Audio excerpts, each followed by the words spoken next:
बच्चों आज के इस क्लास में हम लोग इस प्रश्न को हल करने वाले हैं और साथ में एक चीज़ और हम लोग सीखेंगे कि भाई अपरिमेय संख्या क्या होता है।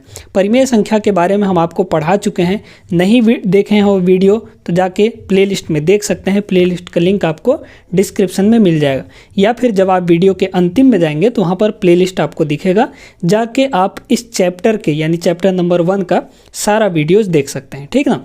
यहाँ पर बच्चों जो सवाल दिया गया है वो कह रहा है संख्या रेखा पर √2 के स्थान का निर्धारण कीजिए। यानी जो हमारा नंबर लाइन होता है, संख्या रेखा होता है, उसमें √2 कहाँ पर होगा ये आपको दर्शाना है, ये आपको दिखाना है कि भाई यहाँ पर √2 होगा। अब √2 जो है वो एक अपरिमेय संख्या है। चूँकि जो परिमेय संख्याएं होती हैं उनको तो हम आसानी से दिखा सकते हैं कि वो संख्या रेखा पर कहाँ पर होगा, लेकिन जो अपरिमेय संख्याएं होती हैं उनको दिखाना थोड़ा सा मुश्किल होता है। तो सीखेंगे इस वीडियो के अंदर, अच्छे से सीखेंगे, सरल तरीके से हम आपको सिखाने वाले हैं। वीडियो अंतिम तक जरूर देखिएगा, पसंद जरूर आएगा। आपको पसंद आएगा तो लाइक कर दीजिएगा। यहाँ पर बच्चों सबसे पहले हम लोग समझते हैं कि भाई अपरिमेय संख्या क्या होता है, उसको समझ लेंगे तो ये सवाल आपका आसानी से हो जाएगा। ठीक ना। देखिए बच्चों, यहाँ पर हम आपको समझा रहे हैं, क्या समझा रहे हैं, अपरिमेय संख्याएं, है ना। एकदम बारीकी से समझते जाइएगा। अपरिमेय संख्याएं, ठीक है, अपरिमेय संख्याएं ये क्या होती हैं। तो देखिए बच्चों, जो हम जानते हैं कि जो परिमेय संख्याएं होती हैं उनको हम P/Q के रूप में लिख सकते हैं। जो परिमेय संख्याएं होती हैं उनको हम P/Q के रूप में बना सकते हैं, लिख सकते हैं, है ना। अगर वो वीडियोज़ नहीं देखे हैं तो जाके ज़रूर देखिएगा, आपको अच्छे से समझ में आ जाएगा परिमेय संख्याओं के बारे में। अब परिमेय संख्याएं तो हो गई जिनको हम P/Q के रूप में लिख सकते हैं, लेकिन जिनको हम P/Q के रूप में नहीं लिख सकते हैं वही हमारी अपरिमेय संख्याएं होती हैं। जैसे उदाहरण के तौर पर, है ना, P/Q के रूप में, Q के रूप में ना लिखा जा सके, है ना, ना लिखा जा सके, ठीक है, वो हमारी क्या होती हैं, अपरिमेय संख्याएं होती हैं, ना लिखा जा सके। अब इसके उदाहरण कैसे कैसे हो सकते हैं जरा ध्यान दीजिएगा यहाँ पर। जैसे मान लीजिए हम यहाँ पर आपको कह रहे हैं कि भाई ये √2 है, ठीक है, √2 को कह रहे हैं हम कि अपरिमेय संख्या है। कंडीशन क्या होता है बच्चों परिमेय संख्या होने का। देखिए परिमेय संख्या में ये होता है कि हम P/Q के रूप में किसी संख्या को लिख सकें, और साथ में ये भी ध्यान रखना है कि ऊपर वाला भी हमारा पूर्णांक हो, है ना, अंश भी हमारा पूर्णांक हो। पूर्णांक का मतलब जो दशमलव के रूप में ना हो, और नीचे वाला भी हमारा पूर्णांक होना चाहिए। ठीक है, यही तो हमारा परिमेय संख्या होता है। और साथ में एक चीज़ और भी होना चाहिए कि भाई Q 0 नहीं होना चाहिए, मतलब नीचे वाला 0 नहीं होना चाहिए, तभी वो परिमेय संख्या होगा। अब यहाँ पर आप कहेंगे कि सर यहाँ पर जो √2 है हम उसको P/Q के रूप में लिख देंगे, लिख भी सकते हैं, लेकिन शर्त हमारा मंजूर नहीं होगा। क्या ये शर्त है, ये वाला शर्त, ठीक है। देखिएगा जैसे हमारे पास ये है, आप जैसे मान लीजिए कि हमारे पास ये 7 है, ठीक है, ये एक संख्या है। अब इसको हम P/Q के रूप में बना सकते हैं। बनाएंगे कैसे, 7/1 कर देंगे। किसी के भी बटे में 1 रखना कोई गुनाह की बात नहीं है। 7/1 का मतलब 7 ही होता है, यानी 1 से भाग देंगे तो वही आएगा, ठीक है। अब ये P/Q के रूप में तो हो गया। क्या ये परिमेय संख्या है, हाँ बिल्कुल परिमेय संख्या है। यानी 7 को हमने 7/1 के रूप में लिखा तो ये परिमेय संख्या है। कैसे है, ऊपर वाला भी पूर्णांक, नीचे वाला भी पूर्णांक, मतलब जो 7 है वो परिमेय संख्या है। लेकिन यहाँ पर अगर हम √2/1 लिखें इसको तो कोई गलत नहीं है ये, लेकिन ये परिमेय संख्या नहीं हो पाएगा। क्यों नहीं हो पाएगा, क्योंकि ये बच्चों पूर्णांक हमारा नहीं है। भाई ये √2 जो है, √2 का मान 1.414 ऐसे दशमलव में आ जाता है, तो क्या ये पूर्णांक है, नहीं है ना। नीचे वाला तो पूर्णांक है, तो परिमेय संख्या होने के लिए दोनों पूर्णांक होने चाहिए, लेकिन यहाँ पर ऊपर वाला पूर्णांक नहीं है। इसका मतलब √2 जो है वो हमारा परिमेय संख्या नहीं है। तो परिमेय संख्या जब नहीं है तो क्या होगा, अपरिमेय संख्या होगा। समझ में आ गई बात। यानी हम इसको P/Q के रूप में नहीं लिख सकते हैं, जहाँ पे p और q पूर्णांक हों वैसे हम इसको नहीं लिख सकते हैं।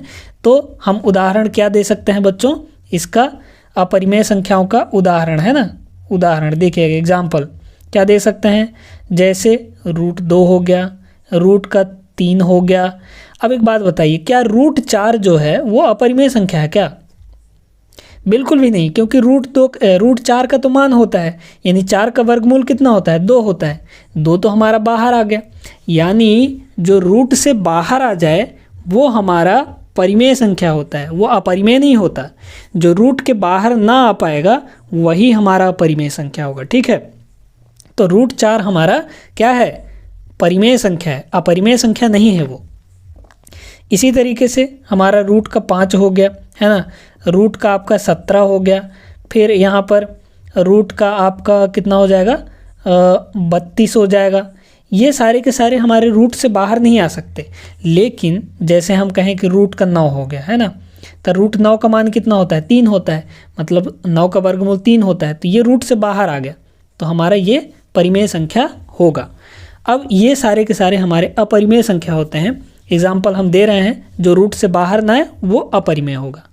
इसी तरीके से जो पाई होता है बच्चों, पाई है ना, पाई का मान आप देखे होंगे, पाई का मान आप सोचेंगे कि भाई 22/7 होता है, तो पाई को तो हमने p/q के रूप में लिख दिया, ये भी पूर्णांक ये भी पूर्णांक, तो फिर ये क्यों अपरिमेय संख्या है?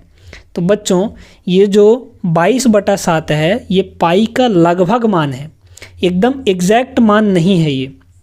ठीक है, 22/7 पाई का एग्जैक्ट मान नहीं होता है, ये हमारा लगभग मान होता है। इस चीज़ को हमेशा ध्यान रखिएगा। तो जब ये लगभग मान होता है तो ये जो पाई है ये दशमलव के बहुत दूर तक, यानी इसका जो पॉइंट है वो कभी ख़त्म नहीं होता है। समझ में आया बात? जब हम यहाँ पर पाई का मान निकालते हैं तो ये 3.14 समथिंग समथिंग समथिंग आते रहता है, कभी ख़त्म नहीं होगा, तो वो हमारा अपरिमेय संख्या होता है। इस चीज़ को याद रखिएगा। तो ये सारे एग्जाम्पल हैं हमारे अपरिमेय संख्या के। समझ में आ गया होगा आपको? ठीक है, अब इस सवाल को देखते हैं हम लोग। क्या है हमारे पास यहाँ पर देखिए बच्चों, कह रहा है संख्या रेखा पर √2 के स्थान का निर्धारण कीजिए। चलिए पहले तो हम यहाँ पर संख्या रेखा बना लेते हैं, है ना।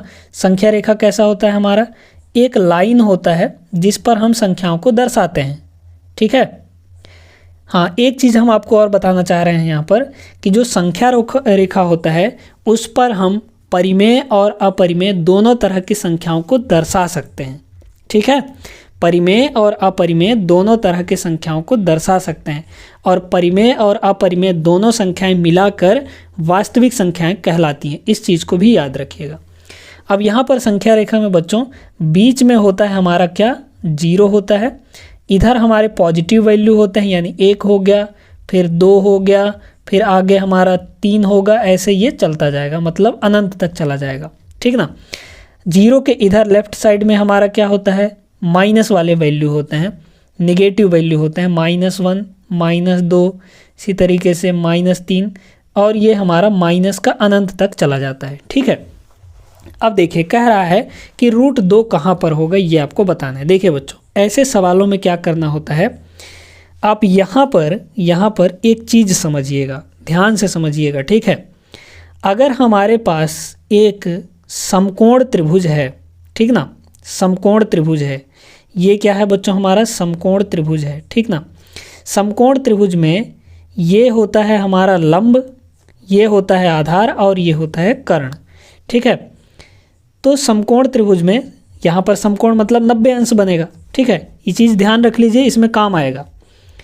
अब इस त्रिभुज को अगर हम ABC नाम दे दें, इसके कोनों को ABC, तो जो तिरछा लाइन है बच्चों, यानी सबसे बड़ा लाइन कौन है इसमें, AC है ना। जो AC का वर्ग होता है बच्चों वो किसके बराबर होता है, इसका वर्ग, मतलब इस लाइन का वर्ग धन इस लाइन का वर्ग, यानी हम कह सकते हैं यहाँ पर कि AB का वर्ग और प्लस BC का वर्ग, ये होता है हमारा। ठीक है, अगर एक समकोण त्रिभुज दिया है तो ये हमेशा प्रयोग आता है, और इसको हम लोग बच्चों कहते हैं पाइथागोरस प्रमेय। ठीक है, इसको क्या कहते हैं हम लोग, पाइथागोरस प्रमेय कहते हैं। आगे हम आपको अच्छे से इसको पढ़ाएंगे कि पाइथागोरस प्रमेय सिद्ध कैसे होता है। तो वहाँ पर हम लोग बात करेंगे, ठीक है। पाइथागोरस थ्योरम यानी प्रमेय, ठीक है। तो यहाँ पर पाइथागोरस प्रमेय आपका लगने वाला है, मतलब इसका जो स्क्वायर होगा ये इन दोनों के स्क्वायर के जोड़ के बराबर होगा, यानी सम के बराबर होगा। समझ में आ गई बात? अच्छा, इस चीज़ को याद रखिएगा। अब यहाँ पर आते हैं। देखिए बच्चों, यहाँ से लेकर यहाँ तक, है ना, 0 से लेकर 1 तक इसकी लंबाई कितनी होगी? 1 होगी। होगी कि नहीं होगी? बिल्कुल होगी, ठीक है। तो ये लंबाई हमारा हुआ कितना? 1 हो गया, ठीक है। यहाँ से लेकर यहाँ तक 1 हो गया। 1 सेंटीमीटर ले लीजिए, 1 मीटर ले लीजिए, कुछ भी ले लीजिए, 1 यूनिट ले लीजिए, वही ठीक है। अब जितना ये है 1, उतना ही बड़ा हम सीधा ऊपर खींच देते हैं, ठीक है। यहाँ से तो 1 सेंटीमीटर ये भी था, तो 1 सेंटीमीटर हम ऊपर भी खींच दिए। जैसे ही ऊपर खींचे तो यहाँ पर एक समकोण त्रिभुज बन गया कि नहीं? अगर हम इस पॉइंट को यहाँ से ऐसे मिला दें तो क्या ये समकोण त्रिभुज नहीं बन गया? बिल्कुल बन गया। अब देखिए, अब समकोण त्रिभुज में आप लोग जानते हैं भाई कि यहाँ पर जो इसका वर्ग होता है वो इन दोनों के वर्ग के योग के बराबर होता है। मतलब इस पॉइंट को अगर हम A मान लें, है ना, इस पॉइंट को A मान लें और इस पॉइंट को हम लोग C मान लें, इस पॉइंट को हम लोग B मान लें, है ना, तो क्या होगा? AC का जो स्क्वायर होगा यहाँ पर, AC का स्क्वायर वो किसके बराबर होगा? AB का स्क्वायर धन BC का स्क्वायर। तो यहाँ पर लिखेंगे AB का स्क्वायर धन BC का स्क्वायर। एकदम अच्छे से हम आपको समझा रहे हैं, ठीक ना। अब देखिए यहाँ पर AB मतलब कितना? A से लेकर B तक कितना है? 1 सेंटीमीटर है, तो ये हो जाएगा आपका A का स्क्वायर, 1 का स्क्वायर। BC कितना है? B से लेकर C तक 1 सेंटीमीटर है, तो मतलब 1 का स्क्वायर ये भी हो गया। तो 1 का स्क्वायर 1 ही होता है, 1 का स्क्वायर 1 ही होगा, तो 1 + 1 यानी कितना हो जाएगा? ये आपका 2 हो जाएगा। तो इधर हमारा क्या था? AC का स्क्वायर।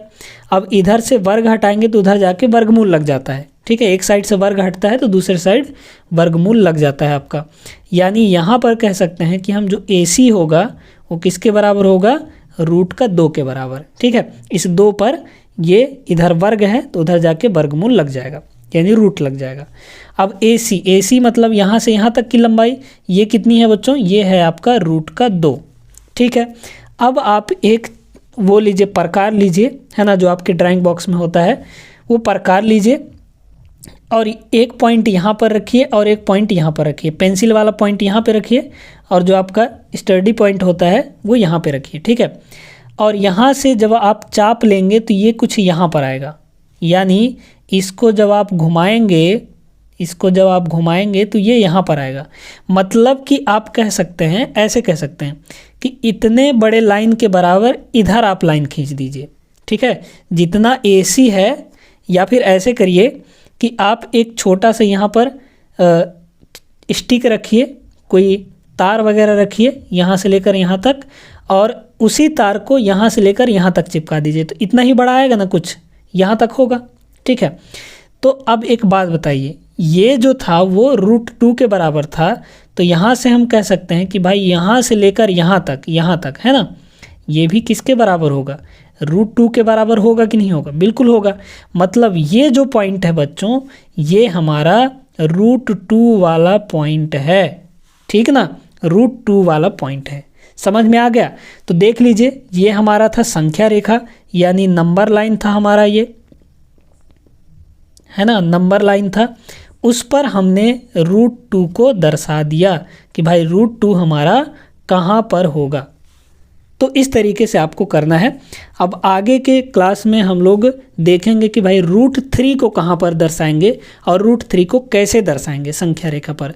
तो इसको भी हम लोग सीखेंगे बाकी अगले वीडियो में। इस वीडियो के अंदर बस इतना ही। उम्मीद करते हैं कि आपको अच्छे से समझ में आ गया होगा, और इस सवाल को अगर आप अच्छे से सीख गए हों तो वीडियो को लाइक कर दीजिए और चैनल को भी ज़रूर सब्सक्राइब कर लीजिएगा। अब ऐसा सवाल आएगा तो आप लोग कर लेंगे, ठीक ना। अगले वीडियो में बच्चों आगे का हम लोग करेंगे, है ना, और हम आपको मैथ्स एकदम बेहतरीन तरीके से अच्छे से शुरू से पढ़ा रहे हैं। तो इस चैनल को सब्सक्राइब करके ज़रूर रखिएगा और बेल आइकन ज़रूर दबा दीजिएगा, ताकि हम जब भी वीडियो अपलोड करें आपको नोटिफिकेशन मिल जाए और आप उसी समय पर वीडियो को देख पाएँ और मैथ्स अच्छे से सीख पाएँ। चलिए फिर मिलते हैं अगले वीडियो में, तब तक आप लोग सभी अपना ख्याल रखिएगा। जय हिंद।